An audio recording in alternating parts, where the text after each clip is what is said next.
नमस्कार दोस्तों, मैं अंकित स्वागत करता हूं आपके अपने चैनल टॉपर बाबू में। दोस्तों, तो जैसा कि मैंने आपको पिछले वीडियो में बताया था कि मैं 2-4 दिन के अंदर ही मेंटल एप्टीट्यूड की क्लास आपके लिए लेकर के आऊँगा। सो दोस्तों, आपके लिए हाजिर है ये मेंटल एप्टीट्यूड की स्पेशल क्लास। दोस्तों, ये क्लास आज के बाद डेली चला करेगी और पहले तो मैं इसमें आपको सिलेबस बताऊँगा मेंटल एप्टीट्यूड का, यूपी पुलिस के लिए, यूपीएसआई के लिए, यूपीएएसआई के लिए, प्रोग्रामर के लिए और कंप्यूटर ऑपरेटर के लिए ये क्लास मोस्ट इम्पोर्टेंट है। जैसा कि अभी आपने पिछले 17 और 18 तारीख के यूपी पुलिस के पेपर में देखा था, इससे भर भर के क्वेश्चन पूछे गए थे। प्रत्येक शिफ्ट में 12 से 13 क्वेश्चन पूछे गए थे दोस्तों। तो मैं आज उन क्वेश्चनों को भी यहाँ पर पहले उन क्वेश्चनों को दिखाऊंगा। इसके बाद आज 17 तारीख के सारे दोनों शिफ्टों के क्वेश्चन मैं करवाऊंगा, फिर कल 18 तारीख के दोनों शिफ्टों के क्वेश्चन करवाऊंगा। इसके बाद हम लोग टॉपिक वाइज चलेंगे, ठीक है दोस्तों। चलिए दोस्तों, शुरू करते हैं अपनी क्लास को। तो दोस्तों देखिए, पहले मैं आपको सिलेबस बता देता हूँ दोस्तों।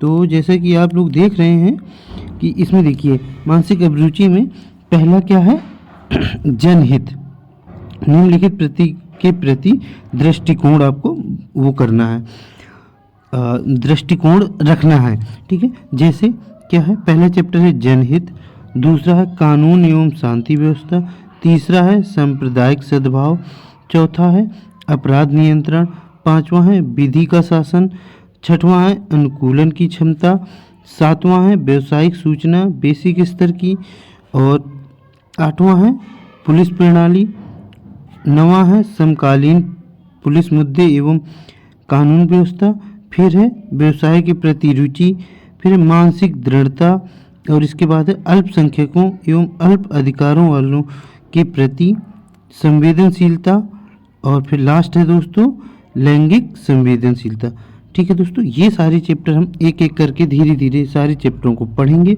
और ये जो हमारी क्लास होगी दोस्तों, ये थ्योरी, ये कैसी रहेगी दोस्तों, थ्योरी और प्लस प्रैक्टिस दोनों रहेगी। आपको इससे बाहर कोई भी क्वेश्चन नहीं मिलेगा दोस्तों, ठीक है। मैं सारे प्रीवियस ईयर और जितने नए बन सकते हैं उन सभी को लेकर के चलूँगा, ठीक है दोस्तों। चलते हैं, हम लोग शुरू करते हैं। देखिए, ये जो प्रैक्टिस सेट है, इसमें 17 फरवरी के first shift and second shift के क्वेश्चन आपको मिलेंगे। चलिए, तो 17 फरवरी के 2024 के फर्स्ट शिफ्ट के क्वेश्चन देखते हैं यूपी पुलिस में जो आए हुए हैं, ठीक है दोस्तों। चलिए चलते हैं क्वेश्चन की तरफ। देखिए दोस्तों, अच्छा दोस्तों, मैं आपके लिए इसमें पहले बता देता हूँ, कुछ चीज़ों को आप ध्यान रखेंगे माइंड में, तभी आप इन क्वेश्चनों को सॉल्व कर पाएंगे दोस्तों। देखिए, तो ध्यान क्या क्या रखना है। पहली बात आपको ध्यान ये रखना है कि आप पुलिस अधिकारी के रूप में कभी भी कानून का उल्लंघन नहीं कर सकते हैं। आप जो भी काम करेंगे कानून के दायरे में रह कर के करेंगे। दूसरी बात, आप अपनी पर्सनल लाइफ और इन दोनों को, और नौकरी, मतलब अपने नौकरी के प्रति कर्तव्यों को साथ में लेकर के ही चलेंगे दोस्तों। ना तो उसको पीछे छोड़ना है अपनी पर्सनल लाइफ को, और ना ही इससे बिल्कुल भी समझौता नहीं करना है। और कुछ भी हो दोस्तों, आपको कभी भी कानून के पालन को नहीं छोड़ना है, भ्रष्टाचारी नहीं होना, ठीक है। इन कुछ बातों को ध्यान में रखना है। इसके साथ ही हम सारे क्वेश्चनों को इन्हीं बातों को सिर्फ ध्यान में रख करके करेंगे, ठीक है दोस्तों। चलिए दोस्तों, शुरू करते हैं दोस्तों। तो पहला क्वेश्चन है हमारा, आप एक जांच अधिकारी के रूप में, देखिए दोस्तों, पहला क्वेश्चन है दोस्तों, एक मिनट, सॉरी, पहला क्वेश्चन है दोस्तों, आप एक जांच अधिकारी हैं, एक वीआईपी की हत्या के मामले में मुख्य आरोपी साक्ष्यों में हेर फेर करने और दोष मुक्ति सुनिश्चित करने हेतु न्यायाधीशों को प्रभावित करने के लिए भारी रिश्वत की पेशकश करता है। तो आप क्या करेंगे। तो इसमें क्या है कि आप पुलिस में एक अधिकारी हैं और वहाँ पे एक वीआईपी की हत्या के मामले में एक वीआईपी व्यक्ति है वो मुख्य आरोपी है, ठीक है। तो वो चाहता है कि आप उससे रिश्वत लेकर के दोष मुक्ति के लिए कुछ यहाँ वहाँ साक्ष्यों में हेरा फेरी कर दें, ठीक है। तो आप क्या करेंगे ऐसे में। देखिए, पहला ऑप्शन है दोस्तों, अपने स्वतंत्र पेशेवर निर्णय के अनुसार जांच करने से बचना चाहिए। इसमें पहला ऑप्शन का मतलब है कि क्या आप स्वतंत्र होकर के जो आपका पेशा है उसकी जांच करने से बचेंगे, या फिर भ्रष्ट रह करके अदालत में तथ्यों को पारदर्शिता से आप भ्रष्ट रह करके अदालत में तथ्यों को पारदर्शिता से पेश करना चाहिए। और ऑप्शन नंबर सी है सहमत होने का दिखावा करना चाहिए लेकिन कमज़ोर ढंग से गढ़े गए फर्जी साक्ष्य प्रस्तुत करने चाहिए। देखिए दोस्तों, ये तो आप नहीं करेंगे, फर्जी साक्ष्य कभी भी प्रस्तुत नहीं करना है। चौथा है औपचारिकता दिखानी चाहिए लेकिन गुप्त रूप से आरोपी के खिलाफ सबूत एकत्रित करना चाहिए। देखिए दोस्तों, आप गुप्त रूप से करिए या किसी भी तरीके करिए, सबूत तो आपको इकट्ठे करने हैं लेकिन औपचारिकता दिखानी चाहिए। ये कहीं तक थोड़ा सा सही हो सकता है, बट ये और बी नंबर जो आप भ्रष्ट रह करके, मतलब आप भ्रष्ट मत होइए और अदालत में तथ्यों को पारदर्शिता से पेश करना चाहिए। दोस्तों यही ऑप्शन सही है। सबसे सही ऑप्शन हमें ढूंढना होता है दोस्तों, इसमें दो ऑप्शन भी सही हो सकते हैं लेकिन सबसे सही ऑप्शन को ढूंढना होता है। ठीक है, तो देखिए अपने स्वतंत्र पेशेवर निर्णय के अनुसार जांच से बचना चाहिए। आप जांच से नहीं बच सकते हैं, ये आपका कर्तव्य है जांच करना, आप जांच करेंगे। ठीक है दोस्तों, इसका ऑप्शन नंबर बी सही होगा। दोस्तों चलते हैं अपने नेक्स्ट क्वेश्चन की तरफ। दोस्तों तो हमारा नेक्स्ट क्वेश्चन है, आप एक पुलिस अधिकारी के रूप में तैनात हैं, एटीएम पर कार्ड क्लोनिंग के और मामलों को रोकने के लिए आपको क्या करना चाहिए। देखिए दोस्तों, एटीएम पर कार्ड क्लोनिंग हो रहा है, ठीक है दोस्तों, इन मामलों को रोकने के लिए आप क्या करेंगे। दोस्तों पहला ऑप्शन है कार्य प्रणाली को समझने के लिए कार्ड क्लोनिंग प्रोटोटाइप खरीदने चाहिए। सेकंड ऑप्शन है विसंगतियों के लिए एटीएम मशीन एक्सेस लॉक की जांच करनी चाहिए। तो एक्सेस लॉक की जांच करके क्या ही करेंगे, कार्ड क्लोनिंग है तो कार्ड क्लोनिंग से मामला ही सुलझेगा, तो ये आपका हो नहीं सकता। ठीक है दोस्तों, चौथा संदिग्ध सहयोगियों की पहचान करने के लिए सभी एटीएम में एक एक पर्यवेक्षक रखनी चाहिए। दोस्तों कहाँ तक पर्यवेक्षक रख सकते हैं आप, सब में नहीं, गार्ड तो होता ही है, आप सबके लिए एक्स्ट्रा भार नहीं डाल सकते ना। तो और चौथा है क्षेत्राधिकार में सभी एटीएम को अस्थायी रूप से बंद करने देने चाहिए। ये तो सॉल्यूशन नहीं हुआ कि आपके जो क्षेत्राधिकार हैं सभी एटीएम को बंद कर देंगे, क्या ये कोई सॉल्यूशन हुआ, इससे तो जनता परेशान हो जाएगी। तो आपको क्या देखना है, कार्य प्रणाली जो आपकी इसकी कार्य प्रणाली को समझना है ना, तो उसके लिए क्लोनिंग मशीन का प्रोटोटाइप आप खरीदेंगे, उसी से समझेंगे कि हमें इसको कैसे सही करना है। कार्ड क्लोनिंग जो हो रही है उसके प्रोटोटाइप के जरिए ही आप समझेंगे इसे कैसे रोका जा सकता है। ठीक है दोस्तों, चलिए अब हम चलते हैं अपने नेक्स्ट क्वेश्चन की तरफ। देखिए दोस्तों, ये नेक्स्ट क्वेश्चन है अपना, आप एक विशेष सेल में कांस्टेबल हैं जो साइबर अपराध और ऑनलाइन धोखाधड़ी से निपटता है। ठीक है दोस्तों, आपको साइबर सुरक्षा और डिजिटल फॉरेंसिक विभिन्न पहलुओं में प्रशिक्षित किया गया है। देखिए दोस्तों, क्वेश्चन क्या कहना चाहता है, पहले आप इस क्वेश्चन को अच्छे से पढ़िए तभी आप आंसर निकाल पाएंगे। कहता है आप एक विशेष सेल में कांस्टेबल हैं, जैसे कि बहुत सारी साइबर सेल होती है या बहुत सारी ऐसी सेल होती हैं, आप उसमें कांस्टेबल हैं। ठीक है दोस्तों, और फिर कहता है जो साइबर अपराध और ऑनलाइन धोखाधड़ी से निपटता है। आप कहाँ पे हैं कांस्टेबल, वहाँ उस सेल में है जो साइबर अपराध और ऑनलाइन धोखाधड़ी से निपटता है। ठीक है, अब आपको साइबर सुरक्षा और डिजिटल फॉरेंसिक की विभिन्न पहलुओं में प्रशिक्षित किया गया। आपको सिखाया गया है कि डिजिटल फॉरेंसिक और साइबर सुरक्षा कैसे करनी है। ठीक है, अब आगे है, हालांकि कर्मचारियों की कमी के कारण आपको एक गश्त ड्यूटी सौंप दी जाती है। आप वहाँ पर कांस्टेबल सेल में हैं लेकिन आपको क्या किया जाता है, कर्मचारियों की कमी के कारण आपको शहर में गश्त में लगा दिया जाता है, जहां आपको सड़कों पर गश्त करनी है। ठीक है, और आपातकालीन कॉलों का जवाब देना है। जो आपातकालीन कॉल आती हैं जैसे 112 और 100 में जो कॉल आती हैं, आपको उनका जवाब देना है। ठीक है, आपको लगता है, आपको तो ये लगेगा ना कि यह एक उबाऊ और नीरस कार्य है, मैं तो वहाँ पर ठीक था, साइबर अपराध में काम कर रहा था। तो आप क्या सोचते, जो आपकी विशेषता के अनुरूप नहीं है यह कार्य, आपको ये लगता है, तो आप क्या करेंगे बताइए। पहला ऑप्शन है, देखिए क्या है पहला ऑप्शन, गश्त ड्यूटी उत्साहपूर्वक करनी चाहिए और अन्य गश्ती अधिकारियों के अनुभवों से सीखना चाहिए। क्या आप ये कर सकते हैं, लगता तो है दोस्तों कर सकते हैं हम। ठीक है, दूसरा क्या, गश्त ड्यूटी अनिच्छा से करनी चाहिए। देखिए दोस्तों, आपको जो ड्यूटी सौंपी जाएगी आप उसे पूरे मन से और पूरी ईमानदारी से करेंगे। ठीक है, तो ये गलत हो गया, अनिच्छा से तो नहीं करेंगे, पूरी ईमानदारी से और पूरे मन से करना है। ठीक है, और अगला ऑप्शन है गश्त ड्यूटी करनी चाहिए लेकिन लगातार छुट्टी लेने की अवसर की तलाश करनी चाहिए। ये तो आप ड्यूटी से अपनी भागना चाहते हैं, आपको जो भी ड्यूटी दी जाएगी आप ईमानदारी से करेंगे। ठीक है दोस्तों, तो ये भी नहीं हो सकता, छुट्टी लेने के अवसर तो नहीं तलाशेंगे ना आप। फिर डी नंबर क्या है, गश्त ड्यूटी करने से इनकार करना चाहिए और साइबर सेल में रहने पर जोर देना चाहिए। तो दोस्तों आप ये तो आप नहीं कर सकते, इनकार तो बिल्कुल नहीं कर सकते।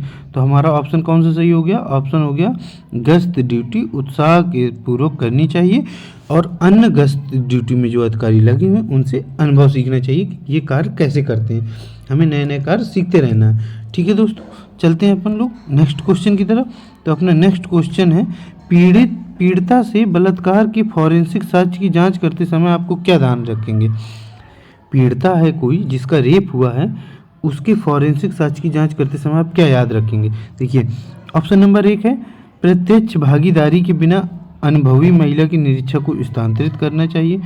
इसमें कह रहा है कि प्रत्यक्ष भागीदारी मतलब डायरेक्ट उसकी भागीदारी के बिना किसी अनुभवी महिला से आप अपनी प्रत्यक्ष भागीदारी नहीं निभाएंगे, अन्य किसी अनुभवी जो महिला है निरीक्षक को स्थानांतरित करना चाहिए। ये तो गलत है दोस्तों, आप अपनी ड्यूटी से नहीं भाग सकते हैं।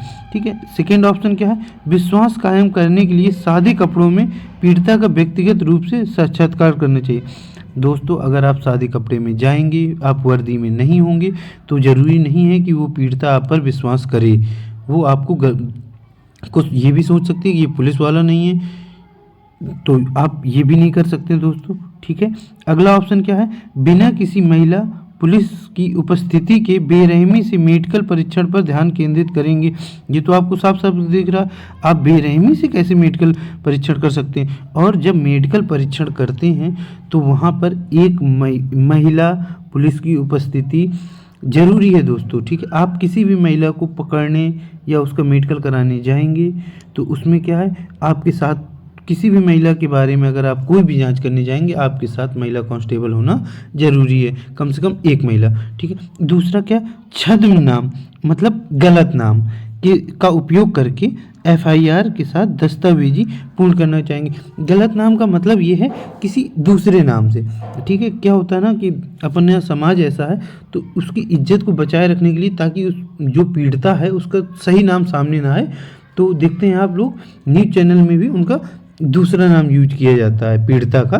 तो ये सही है दोस्तों, आप उसका सही नाम नहीं लिखेंगे, उसके दूसरे नाम से बनावटी नाम से FIR दर्ज करेंगे, ताकि उसकी सच्चाई सामने ना आए समाज के सामने या आरोपी के सामने कि किसने ये रिपोर्ट दर्ज कराई है। ठीक है, आप उसका छद्म नाम का उपयोग करके FIR दर्ज करके दस्तावेज पूर्ण करना चाहिए और आगे की कार्रवाई करनी चाहिए। ठीक है दोस्तों, चलते हैं अपने नेक्स्ट क्वेश्चन की तरफ। तो दोस्तों नेक्स्ट क्वेश्चन है, राष्ट्रव्यापी आतंकी अभियान के चरम चरण में, राष्ट्रव्यापी आतंकी अभियान के चरम चरण में मतलब राष्ट्रव्यापी मतलब बहुत ही बड़ा आतंकी अभियान के लिए एक प्रोग्राम चल रहा है जिसमें आतंकियों को मारना है। ठीक है, आपको पता चलता है कि आपके एकमात्र अभिभावक दुर्बलता स्ट्रोक से पीड़ित हुए हैं।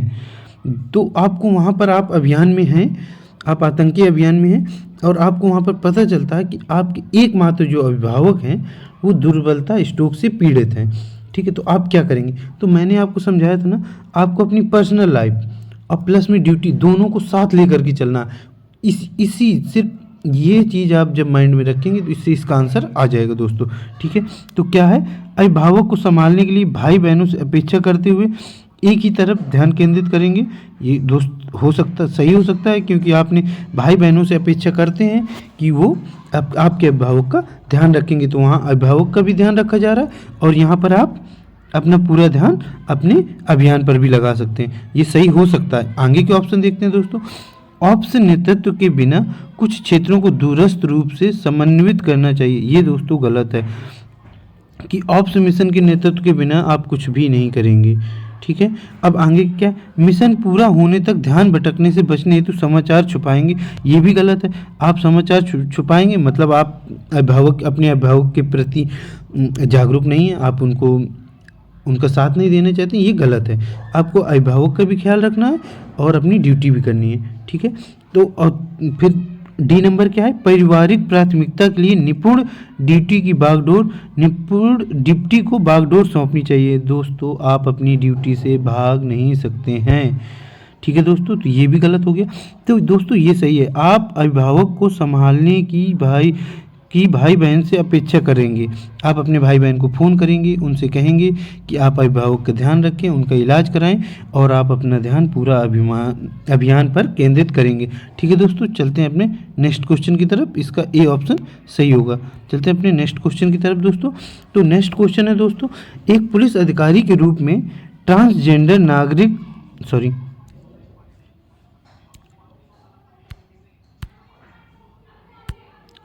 तो क्वेश्चन है दोस्तों अगला, एक पुलिस अधिकारी के रूप में ट्रांसजेंडर नागरिक कानून प्रवर्तन प्रक्रिया के दौरान उत्पीड़न और गरिमा के उल्लंघन का सामना करने की रिपोर्ट आती है।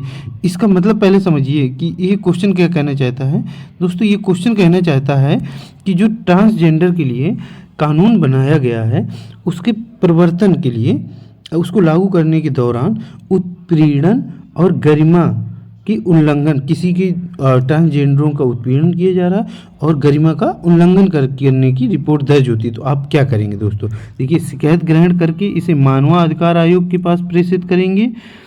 तो मतलब आप इसे मानवाधिकार के पास प्रेषित करेंगे, वो तो ठीक है, बट इसका मतलब ये तो नहीं आप कोई कार्रवाई नहीं करेंगे। आपका जो कानून बना है आप उसमें कार्रवाई तो करेंगे ना। और दूसरा क्या है, उचित आचरण पर बड़े पैमाने पर संवेदीकरण अभियान लागू करना चाहिए।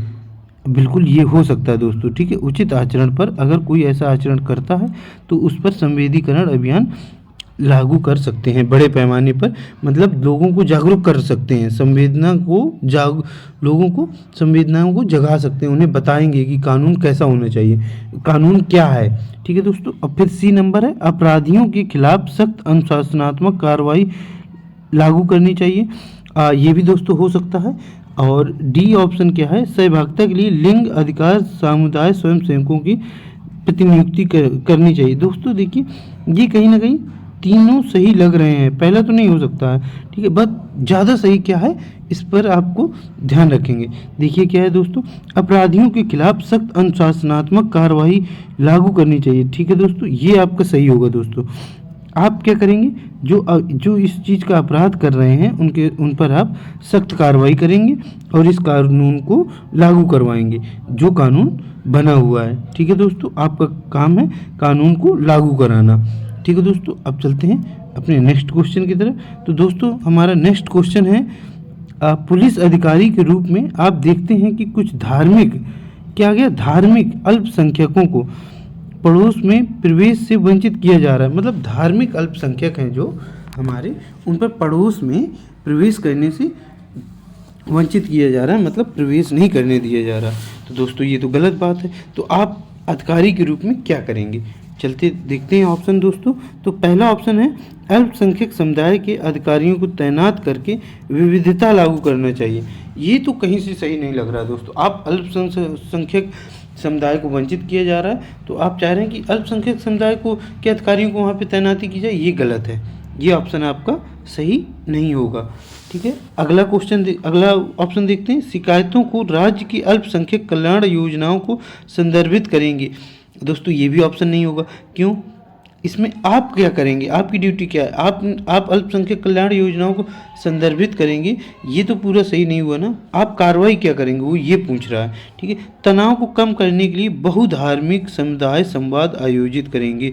दोस्तों यही सही होगा, मतलब दोनों धर्मों के जो धर्मों को वंचित किया जा रहा है वहाँ घुसने से, और जो धर्म वहाँ अपने पड़ोस में उनको प्रवेश से वंचित कर रहा, उनको दोनों को बैठाएंगे, दोनों के बहुधर्मी समुदाय के आयोजित करेंगे, लोगों को बैठाएंगे और तनाव को कम करने के लिए उनसे बातचीत करेंगे, उन्हें समझाएंगे कि आप जो भी समझाएंगे ना कि ये छुआछूत नहीं मानना है, सरकार के कानून क्या हैं इसके प्रति, ये आप समझाएंगे, संविधान में क्या लिखा हुआ है सारी बात समझाएंगे और कोशिश करेंगे कि उनके बीच में तनाव कम हो, ठीक है दोस्तों।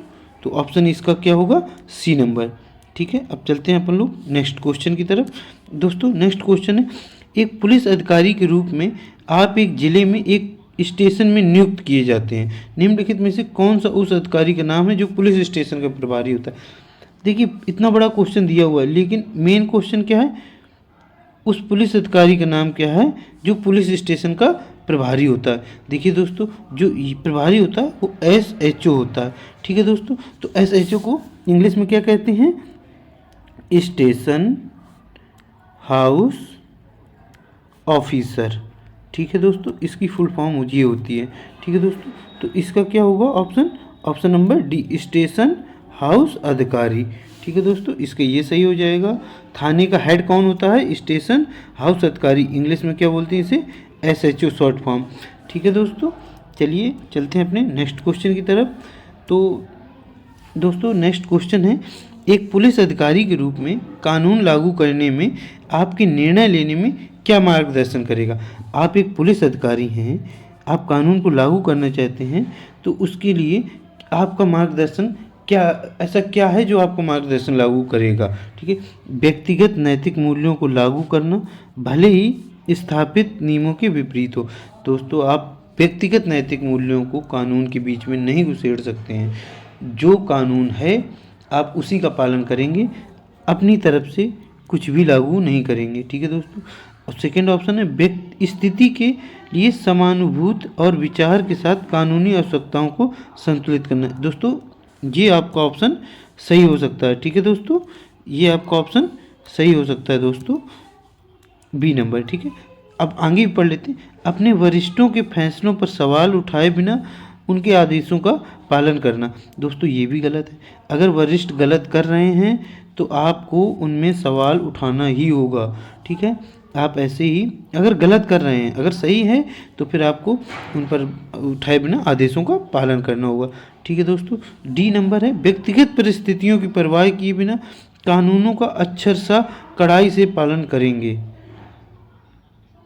व्यक्तिगत परिस्थितियों की परवाह किए बिना, दोस्तों आपको अपनी परिस्थितियों की भी परवाह करनी होगी कि आपको जान माल की नुकसान ना हो। ठीक है दोस्तों, तो ये भी नहीं होगा। व्यक्तिगत परिस्थितियों की परवाह किए बिना आप व्यक्तिगत, मैंने क्या कहा था, पर्सनल और कानून दोनों को साथ में लेकर चलना होगा। पर्सनल लाइफ और ड्यूटी लाइफ दोनों को साथ में लेकर चलेंगे तभी क्वेश्चन सही होगा।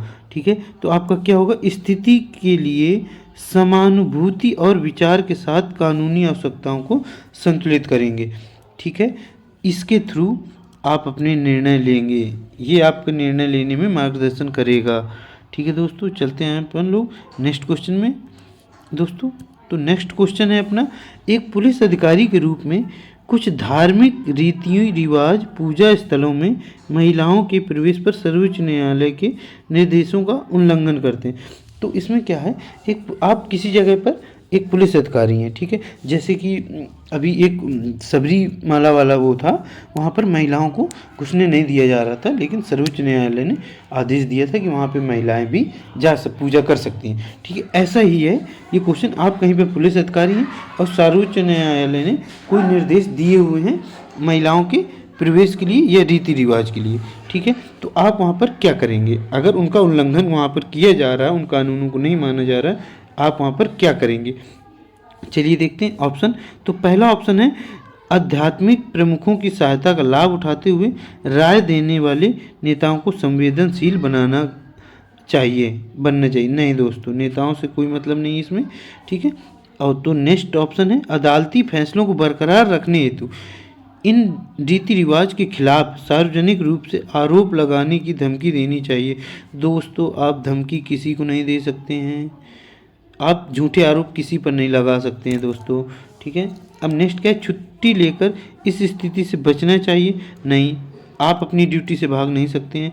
यदि आवश्यकता हो तो विरोधी समूहों को हटाकर निर्देश लागू करने चाहिए। बिल्कुल दोस्तों, ये आपका क्या होगा, ये डी ऑप्शन आपका सही होगा।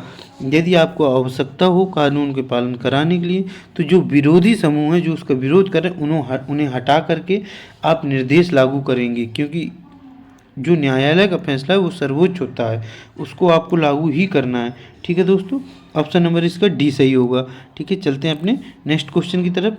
दोस्तों नेक्स्ट क्वेश्चन है, ईमेल में भरोसेमंद स्रोत बनकर दुर्भावनापूर्ण कारणों के लिए संवेदनशील जानकारी जैसे यूजर नेम, पासवर्ड और क्रेडिट कार्ड विवरण आदि प्राप्त करने का प्रयास क्या कहलाता है। देखिए दोस्तों, इस क्वेश्चन में क्या कहना चाहता है, आप जो ईमेल के में भरोसेमंद स्रोत बनकर, बहुत सारे ऐप है ना जो कहते हैं कि हम अच्छे हैं, हम अच्छे हैं, आपका भरोसा आपका जीतते हैं और बाद में क्या करते हैं, लेकिन वो आपका यूजर नेम ले लेते हैं, पासवर्ड ले लेते हैं, क्रेडिट कार्ड की डिटेल ले लेते हैं। तो इसको क्या कहते हैं आपको, देखिए दोस्तों, सोर्सिंग नहीं कहते हैं इसे, चीटिंग, तो चीटिंग नकल करना हो गया, ये अलग चीज़ है। लेसिंग ये भी नहीं है दोस्तों, क्या है इसका, फिशिंग, इसको फिशिंग कहते हैं, मतलब फंसाना किसी को, ठीक है, किसी को भरोसे में लेकर के फंसाना, इसको क्या इस तरीके से याद कर लीजिए, क्या होगा इसका, फिशिंग होगा दोस्तों, ठीक है। अब चलते हैं अपन लोग नेक्स्ट क्वेश्चन की तरफ। दोस्तों यहाँ पर हमारे 17 फरवरी 2024 के जो पुलिस का फर्स्ट शिफ्ट का हुआ था वो ख़त्म होता है। अब देखते हैं हम लोग 17 फरवरी 2024 के सेकेंड शिफ्ट में आए हुए सारे क्वेश्चन, ठीक है दोस्तों। चलते हैं हम लोग नेक्स्ट क्वेश्चन की तरफ। तो 17 तारीख के सेकेंड शिफ्ट का पहला क्वेश्चन है दोस्तों, देखिए पहला क्वेश्चन, आप एक पुलिस अधिकारी के रूप में तैनात हैं।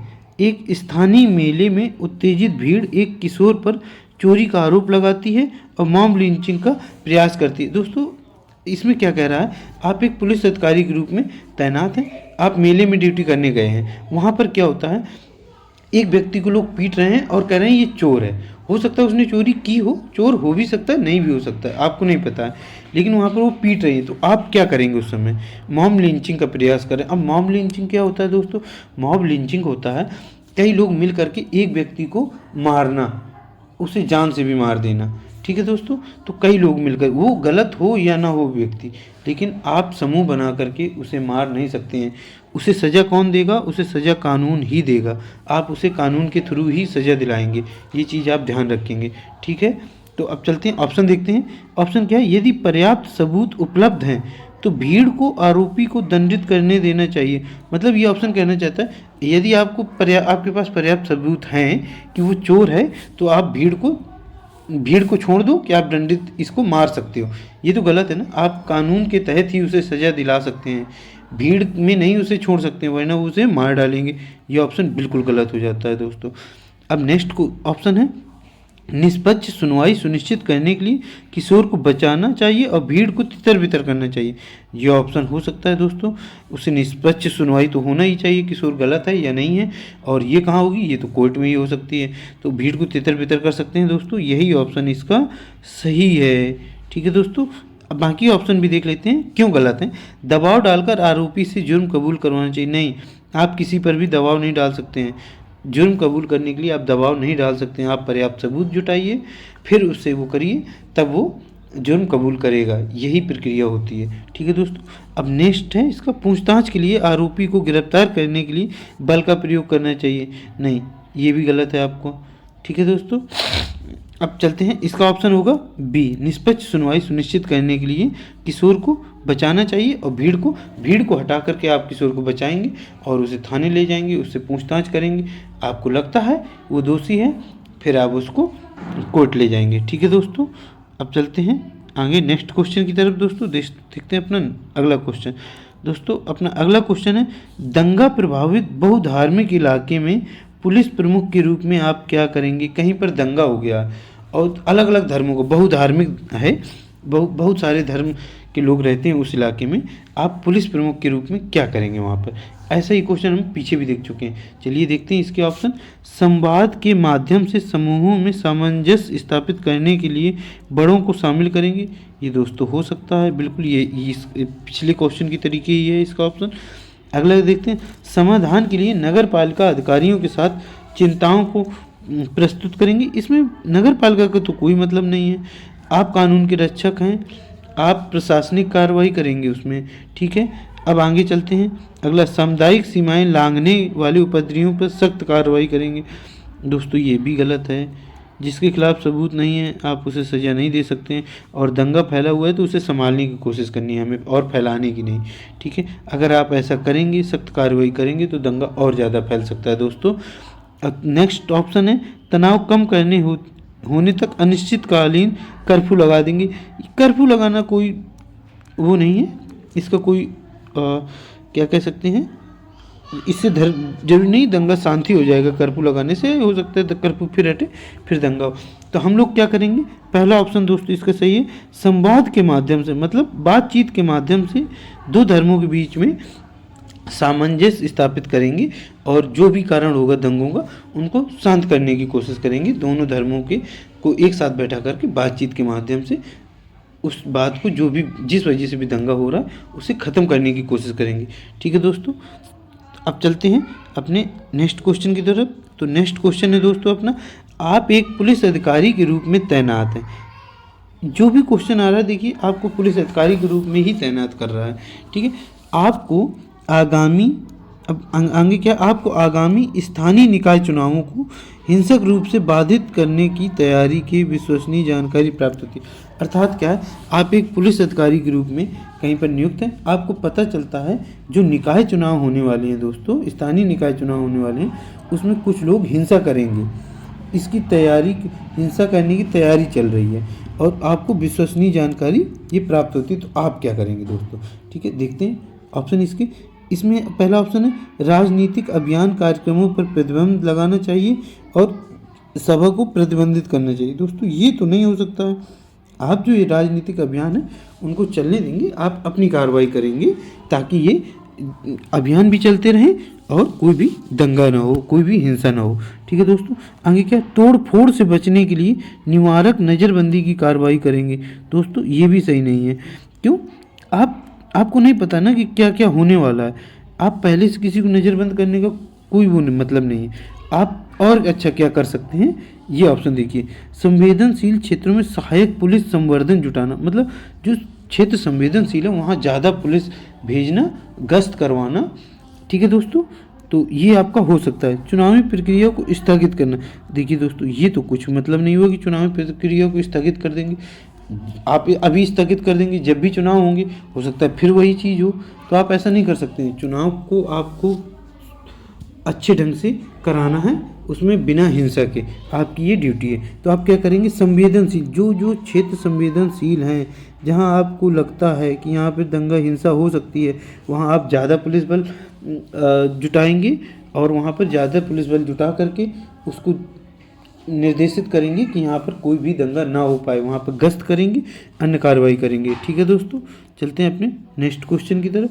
तो दोस्तों अपना नेक्स्ट क्वेश्चन है, आप एक पुलिस अधिकारी के रूप में तैनात हैं, सोशल मीडिया पर जैसे फेसबुक, FB, इंस्टा, व्हाट्सएप, इन सब में निगरानी से निषेधाज्ञा का उल्लंघन करते हुए अनधिकृत राजनीतिक रैली की योजना का पता चलता है। मतलब आप सोशल मीडिया की निगरानी कर रहे हैं, उससे आपको पता चलता है कि जिस चीज़ पर निषेध लगा हुआ है, मतलब जिस चीज़ को मना किया गया है, उसके लिए अनधिकृत राजनीतिक रैली योजना का आयोजन का पता चलता है। मतलब कोई एक रैली की जा रही है जिसको पर निषेध लगाया गया है, जिसके लिए मना किया गया है, उस रैली का आयोजन का पता चलता है कि आयोजन किया जा रहा है। तो आप क्या करेंगे दोस्तों? ठीक है, तो आप क्या करेंगे, इंटरनेट सेवाओं को अस्थायी निलंबित करने का अनुरोध करेंगे। ये तो गलत है, इससे कुछ जरूरी थोड़ी ना है कि वो लोग सिर्फ नेट में ही, सोशल मीडिया में ही रैली के लिए बातें कर रहे हैं, वो ऑफलाइन भी तो तैयारी कर रहे होंगे, तो ये तो कोई मतलब नहीं हुआ। दूसरा क्या है, विद्रोही सोशल मीडिया पोस्ट के लिए आयोजक को गिरफ्तार करेंगे, ये भी नहीं है। आयोजक को गिरफ्तार करेंगे वो तो ठीक है, पर विद्रोही सोशल मीडिया पोस्ट के लिए ऐसा तो कुछ विद्रोही का तो इसमें नाम भी नहीं दिया गया ना दोस्तों। ठीक है, C नंबर का प्रवेश द्वारों में प्रवेश को रोकने के लिए बलों को तैनात करेंगे, ये भी गलत है। ठीक है, आगे क्या, आदेश प्रतिबंधों को समझाने के लिए आयोजकों को बाध्य करना चाहिए। हाँ दोस्तों, इसमें आपको जो वो हैं आयोजक हैं उनको ये समझाएंगे आप और समझने के लिए बाध्य करेंगे कि आदेश क्या हैं, आप इस प्रकार की रैली नहीं कर सकते हैं, ये आदेश दिए गए हैं, इस चीज़ को, प्रतिबंधों को क्यों प्रतिबंध लगाए गए हैं रैली में, उसको समझाने के लिए आयोजकों को बाध्य करेंगे और उन्हें इस कार्रवाई के लिए कहेंगे कि आप ये रैली मत कीजिए और ये आप रैली नहीं करने देंगे। ठीक है दोस्तों, चलते हैं अपने नेक्स्ट क्वेश्चन की तरफ। तो दोस्तों अपना नेक्स्ट क्वेश्चन है, आप एक पुलिस अधिकारी के रूप में तैनात हैं। एक महिला ने अपनी नाबालिग बेटी के अंतरंग तस्वीरों के संबंध में फ़ोन पर उत्पीड़ित की शिकायत की। कानूनों के अनुसार आपको क्या करना चाहिए। देखिए क्या हुआ, एक महिला आपको फ़ोन करती है और वो बताती है कि उसकी नाबालिग बेटी की नग्न तस्वीरें फ़ोन पर कोई वायरल कर रहा है, ठीक है, इस चीज़ की वो शिकायत करती है। तो आप क्या करेंगे, कॉलर आईडी ट्रेस के आधार पर आरोपी को गिरफ्तार करना चाहिए, बिल्कुल सही है। दूसरा क्या है, नाबालिग की गलती बताते हुए मामले को नज़रअंदाज करना चाहिए, बिल्कुल आप नज़रअंदाज नहीं कर सकते हैं, ज़रूरी नहीं है कि नाबालिग ही गलत हो। आगे क्या है, माता पिता को अपनी बेटी को परामर्श करने की सलाह देनी चाहिए, दोस्तों ये भी गलत है, क्योंकि आप कानूनी कार्रवाई करेंगे। ये तो अलग बात है कि आप उन्हें कहेंगे कि आप अपनी बेटी को समझाइए, ठीक है। नाबालिग के माता पिता को सावधान रहना चाहिए और वैधानिक आरोप दर्ज करने चाहिए, दोस्तों ये भी गलत है। सर्वप्रथम जब आपको पता चलेगा, शिकायत मिलेगी, तो आप उस शिकायत को लेंगे और कॉलर आईडी ट्रेस करके, जिससे वायरल हो रहा है वो आईडी ट्रेस करने के आधार पर आरोपी को गिरफ्तार करेंगे, ठीक है दोस्तों, ताकि वो आगे कुछ भी वायरल ना कर पाए, ठीक है दोस्तों। तो इसका ऑप्शन नंबर ए सही होगा। अब चलते हैं अगले क्वेश्चन की तरफ दोस्तों। तो अगला क्वेश्चन है, आप एक पुलिस अधिकारी के रूप में तैनात हैं, जाली ई कॉमर्स वेबसाइट घोटाले की पहचान करने के लिए आप क्या करेंगे। देखिए दोस्तों, जाली ई कॉमर्स मतलब बहुत सारी जो वेबसाइट होती हैं, कॉमर्स वेबसाइट मतलब सामान बेचने वाली वेबसाइट होती हैं जो जाली होती हैं। अभी आप देखते होंगे फ्लिपकार्ट का भी नकली बन गई है। उसमें क्या होता है कि 10,000 की चीज़ आपको 50 रुपये में मिल रही है, 10 रुपये में मिल रही है। ये जाली ई कॉमर्स वेबसाइट हैं, उनकी घोटालेबाजों की पहचान करने के लिए आप क्या करेंगे दोस्तों, ठीक है। तो क्या है, पहला हैकर्स की नियुक्ति करनी चाहिए और बिना सर्च वारंट के विक्रेता बैंक खातों का विश्लेषण करना चाहिए, दोस्तों ये हो सकता है, सही हो सकता है। आगे के ऑप्शन देखते हैं फिर बताते हैं, ठीक है दोस्तों। दूसरा ऑप्शन है, क्षेत्र के सभी नागरिकों को ऑनलाइन खरीदारी की निगरानी करनी चाहिए।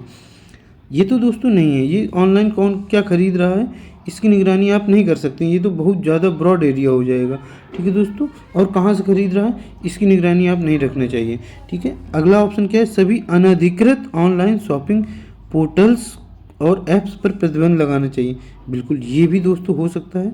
फिर क्या है, साइट पंजीकरण का पता लगाने के लिए एथिकल हैकर टीम को इकट्ठा करेंगे, दोस्तों ये गलत है, ठीक है। केवल पता लगाने से क्या होगा, आपको उसको बंद करना है, ठीक है। तो एक ऑप्शन ये सही हो सकता है, एक ऑप्शन ये। ज़्यादा क्या सही होगा दोस्तों, मुझे ज़्यादा ये सही लगता है, सभी जो ऐसी वेबसाइट हैं सभी को इन पर प्रतिबंध लगाएंगे, ठीक है दोस्तों, इन पर प्रतिबंध लगाएंगे ताकि इनसे कोई भी कुछ भी खरीद ना सके, ज़्यादा ये सही है दोस्तों मेरे अनुसार। आयोग तो बताएगा भी नहीं क्योंकि पेपर हो गया कैंसिल, लेकिन 90% आपका यही सही है, ठीक है दोस्तों। चलते हैं अपन लोग अगले क्वेश्चन की तरफ दोस्तों। तो अगला क्वेश्चन क्या है, दंगा प्रवण मतलब जहाँ पर दंगा फैला हुआ है क्षेत्र में स्टेशन प्रमुख SHO हैं आप, मतलब कहा जाए उसे थाना अध्यक्ष हैं, ठीक है। सांप्रदायिक सद्भाव बनाए रखने के लिए आप क्या करेंगे, कहीं दंगा फैला हुआ है वहाँ पर सांप्रदायिक दंगा ना फैले, वो दंगा बंद हो जाए, उसके लिए आप क्या करेंगे, ठीक है। खतरनाक हथियारों को रखने पर निषेध आदेश लागू करेंगे, नहीं दोस्तों ये नहीं होगा। संभावित उपद्रवियों को सोशल मीडिया प्रोफाइल की निगरानी करेंगे, निगरानी करने से अकेले तो कुछ होगा नहीं दोस्तों, दंगा हमें शांत कराना है, ठीक है। अंतर धार्मिक विश्वास का, चूँकि सांप्रदायिक है, धार्मिक दंगा है, सांप्रदायिक दंगा फैला हुआ, इसलिए अंतर धार्मिक विश्वास का निर्माण करने वाले उपायों के लिए वार्ता की व्यवस्था करेंगे, बिल्कुल ये हो सकता है। शांति के उल्लंघन के प्रयासों को टालने के लिए निवारक गिरफ्तारी करेंगे, दोस्तों ये नहीं होगा, दोस्तों ये होगा, दोनों धर्मों के बीच में वार्ता करेंगे और दंगा शांत कराने की कोशिश करेंगे। ये देखिए तीसरा क्वेश्चन है, पहली शिफ्ट और दूसरी शिफ्ट मिला के ये तीसरा क्वेश्चन है, उसी बेस पर दंगा आप कैसे शांत करेंगे, ठीक है दोस्तों। दंगा जब सांप्रदायिक दंगा होगा तब आप उसको कैसे शांत करेंगे, धार्मिक आधार पर दंगा होगा तब आप उसको बातचीत के माध्यम से ही शांत करेंगे, ठीक है दोस्तों। अब हम देखते हैं अगला क्वेश्चन दोस्तों। अब हमारा अगला क्वेश्चन है, ऑनलाइन कट्टरपंथ के मामले की जांच करते समय आप क्या करेंगे। देखिए दोस्तों, ऑनलाइन कट्टरपंथ का मतलब क्या है, जो सोशल मीडिया में कट्टरपंथ की बातें करता है कि हमारा धर्म अच्छा है, दूसरों को मार दो, दूसरों को दूसरों को जला दो, ये कोई भी धर्म का हो सकता है, मुस्लिम या हिंदू। अगर कोई भी ऐसी बातें करता है तो ये गलत है, ठीक है। इसके अनुसार आप अगर वहाँ पर जांच चितकारी आप क्या करेंगे, तो ऑप्शन में चलते हैं, देखते हैं और फिर ढूंढते हैं आप क्या कर सकते हैं इसमें, ठीक है दोस्तों। ऑप्शन नंबर 1 है सार्वजनिक सतर्कता के लिए आधिकारिक चैनलों पर संबंधित असत्यापित स्नैपचैट साझा करने चाहिए। ये हो सकता है दोस्तों, मतलब ये कि ऑनलाइन कट्टरपंथ जो फैल रहा है उसके लिए आप क्या कर सकते हैं, तो लोगों को जागरूक कर सकते हैं कि इससे दूर रहें, ठीक है दोस्तों। जागरूक कर सकते हैं, आप स्नैप बना सकते हैं इसके लिए और अलग अलग चैनलों पर प्रदर्शित कर सकते हैं, ठीक है। ये हो सकता है। आगे देखते हैं, प्रतिक्रिया आकर्षित करने के लिए भड़काऊ पोस्ट करने वाले के अंडर एजेंट के रूप में कार्य करेंगे। नहीं दोस्तों, जो भड़काऊ पोस्ट कर रहा है उसके अंडर एजेंट के रूप में कैसे कार्य कर सकते हैं आप, गलत, ये नहीं करेंगे। सी नंबर है पैटर्न विश्लेषण के लिए एक विशेष फॉरेंसिक परामर्शदाता अंतर्दृष्टि का उपयोग करेंगे। दोस्तों ये भी नहीं होगा, इसका तो संबंध ही कहीं से स्थापित नहीं हो रहा। फिर क्या, ऐसी विषयों पर साइक्रोमेट्रिक्स एनालिटिक चलाने के लिए अदालत की मंजूरी प्राप्त करेंगे। नहीं दोस्तों, ये भी नहीं होगा।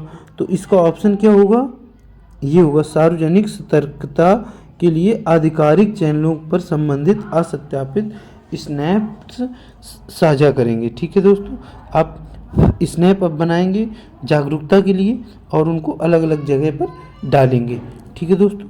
चलते हैं अगला क्वेश्चन देखते हैं। हमारा अगला क्वेश्चन क्या होगा दोस्तों, हमारा अगला क्वेश्चन है, आप एक जांच अधिकारी हैं कि हैं एक प्रतिष्ठित आध्यात्मिक नेता, मतलब कह सकते हैं जो बाबा वगैरह होते हैं या मौलाना वगैरह होते हैं उनके लिए आध्यात्मिक नेता बोल रहे हैं ना, आध्यात्मिक नेता यौन शोषण के कांड में फंसा हुआ है, मतलब वो उसके ऊपर रेप के केस दर्ज हैं और वह आपके द्वारा समर्थित अच्छे कार्यों के लिए, आपके द्वारा समर्थित अच्छे कार्यों के लिए आशीर्वाद और धन की पेशकश करते हुए दायर की गई कानूनी शिकायतों को रद्द करने का अनुरोध करता है। अच्छा, अर्थात वो आपको रिश्वत देता है और कहता है कि जो कानूनी शिकायत है उसको आप रद्द कर दीजिए। तो आप क्या करेंगे, देखिए चलते हैं ऑप्शन की तरफ।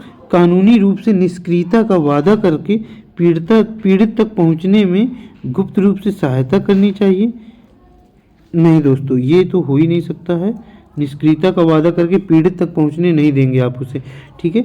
अगला ऑप्शन है मुकदमा क्षति को सीमित करने में नेता को आंशिक रूप से सहायता करेंगे। नेता की बिल्कुल भी सहायता नहीं करेंगे क्योंकि वो आरोपी है, उसकी कोई सहायता नहीं करेंगे, ठीक है दोस्तों।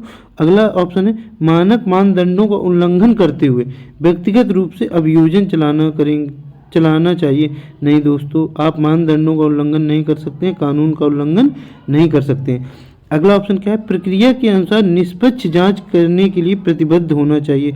बिल्कुल दोस्तों, जो कानून है आप उसकी निष्पक्ष जांच करेंगे, जो भी उनके खिलाफ केस दर्ज हुआ है और उन्हें,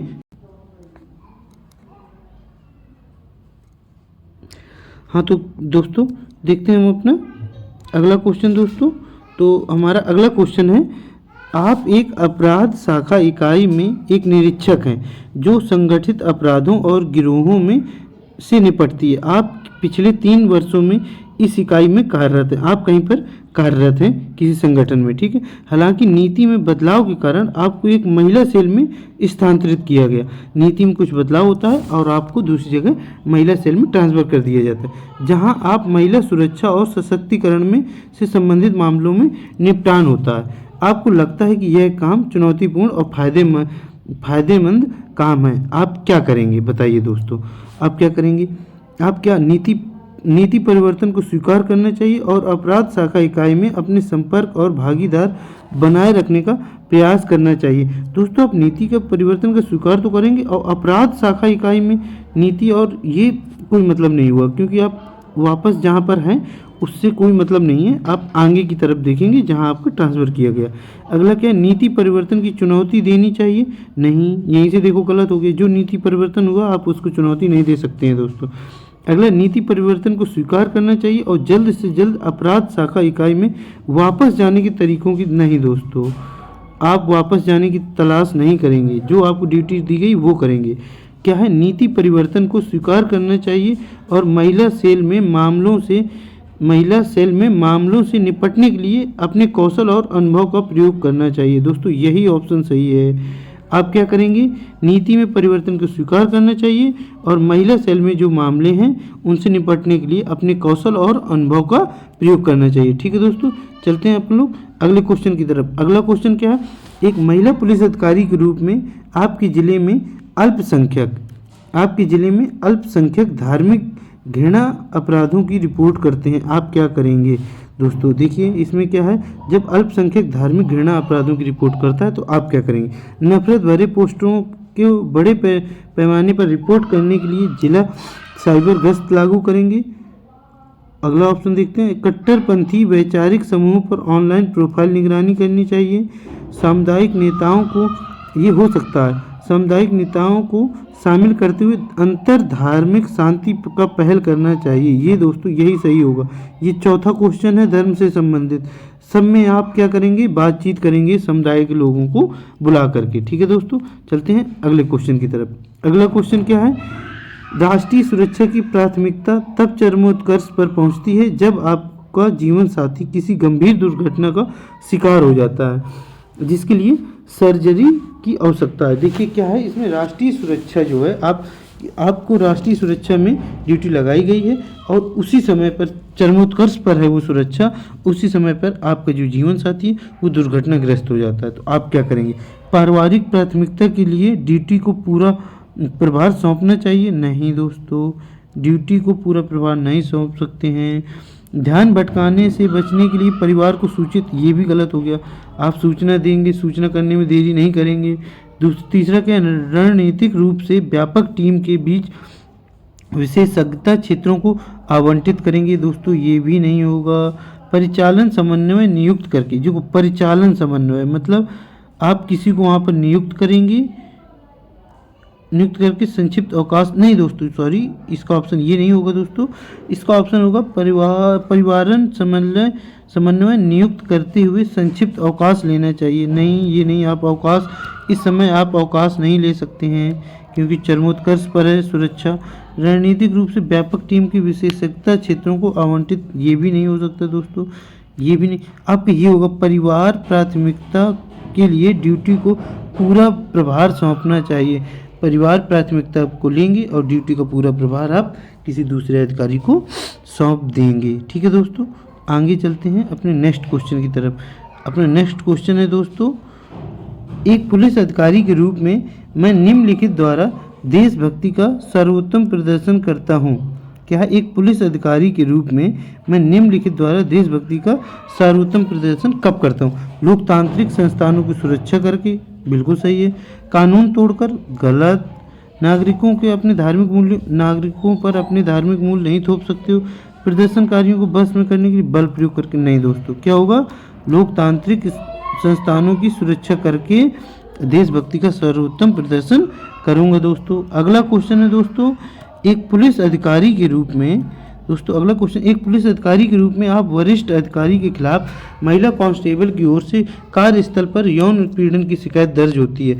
मतलब आपके बड़े अधिकारी के खिलाफ आपके पास शिकायत आती है यौन उत्पीड़न की, आप क्या करेंगे। कमांड भूमिका में अलिप्त कार्मिकों को स्थानांतरण को लागू करेंगे, बिल्कुल नहीं, स्थानांतरण नहीं करेंगे।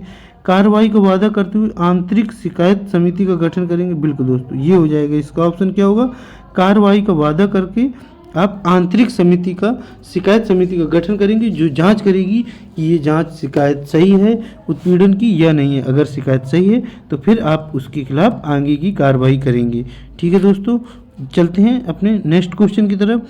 दोस्तों अगला क्वेश्चन है, ऑनलाइन कट्टरपंथ, पहले भी आ चुका है। देखिए ऑनलाइन कट्टरपंथ मामलों की जांच करते समय आप क्या करेंगे। देखिए दोस्तों ये क्वेश्चन दोबारा हो चुका है एक बार दोस्तों, तो इस क्वेश्चन को हम लोग छोड़ते हैं, आगे की तरफ चलते हैं। शायद ये दोबारा आ गया दोस्तों। आप एक जांच अधिकारी प्रतिष्ठित, दोस्तों ये क्वेश्चन भी दोबारा आ गए हैं दोस्तों, चलिए देखते हैं। आप एक अपराधी सारे ने कम चुनौतीपूर्ण फायदे नीति प्रवर्तक, दोस्तों ये क्वेश्चन शायद दोबारा आ गए हैं तो उनको छोड़ते हैं, चलते हैं अपने नेक्स्ट क्वेश्चन की तरफ। 10 की जनगणना कराने की जिम्मेदारी निम्नलिखित में से किस मंत्रालय पर है। दोस्तों जनगणना कौन सा मंत्रालय कराता है? सॉरी दोस्तों, क्वेश्चन है जनगणना कौन सा मंत्रालय कराता है दोस्तों? तो जनगणना कराता है गृह मंत्रालय के अंतर्गत जनगणना होती है। ठीक है दोस्तों, चलते हैं नेक्स्ट क्वेश्चन की तरफ। अगला क्वेश्चन है दोस्तों, राष्ट्रीय मानवाधिकार आयोग का मुख्यालय कहाँ है?